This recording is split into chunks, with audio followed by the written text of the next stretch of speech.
அரசு மற்றும் அரசு உதவி பெறும் பள்ளி மாணவர்களுக்கு நீட் தேர்வுக்கான பயிற்சி ஒவ்வொரு வருடமும் திருநெல்வேலி மாவட்டத்தில் நடத்தப்பட்டு வருகின்றது. அந்த வகையில் இந்த வருடம் இந்த பயிற்சி பாளை CSI மெட்ரிக் மேல்நிலைப் பள்ளியில் வைத்து துவங்கியது.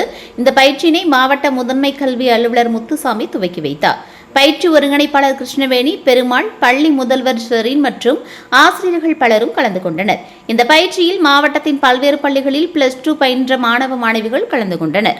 நீட் பயிற்சி திருநெல்வேலி மாவட்ட நீட் பயிற்சி ஒருங்கிணைப்பாளர் கிருஷ்ணசாமி ஒவ்வொரு வருடமும், அதாவது 2016 நீட் அறிமுகப்படுத்திய ஆண்டு முதல் திருநெல்வேலி மாவட்டத்தில் நீட் பயிற்சி சிறப்பாக நடைபெற்று வருகிறது.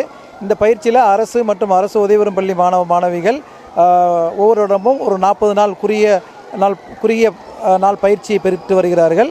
அந்த வகையில் இந்த வருடமும் இந்த பயிற்சியானது இன்று புதன்கிழமை நமது மாவட்ட முதன்மை கல்வி அலுவலர் ஐயா அவர்களால் CSI மெட்ரிக் மேல்நிலைப்பள்ளி பாளையங்கோட்டையில் துவக்கி வைக்கப்பட்டது. இந்த பயிற்சியில் நமது மாவட்டத்தைச் சேர்ந்த, அதாவது திருநெல்வேலி மாவட்டத்தைச் சேர்ந்த அரசு மற்றும் அரசு உதவி பள்ளி மாணவர்கள் சுமார் 100க்கும் மேற்பட்ட மாணவ மாணவிகள் பயிற்சி எடுக்க உள்ளார்கள். இந்த பயிற்சி மே 2 வரை தொடர்ந்து நடைபெறும். இந்த பயிற்சியில் அரசினுடைய வழிகாட்டுதலின்படி மாணவர்களுக்கு தேவையான அனைத்து வகை உதவிகளும் செய்து தரப்படும். அரசு வழிகாட்டியபடி மாணவர்களுக்கு மாதிரி தேர்வு நடத்தப்படும். கடந்த ஆண்டுகளில் நமது இந்த பயிற்சியின் மூலமாக 50க்கும் மேற்பட்ட மாணவ மாணவிகள் பல்வேறு மருத்துவக் கல்லூரிகளில் மருத்துவம் பயின்று வருகிறார்கள்.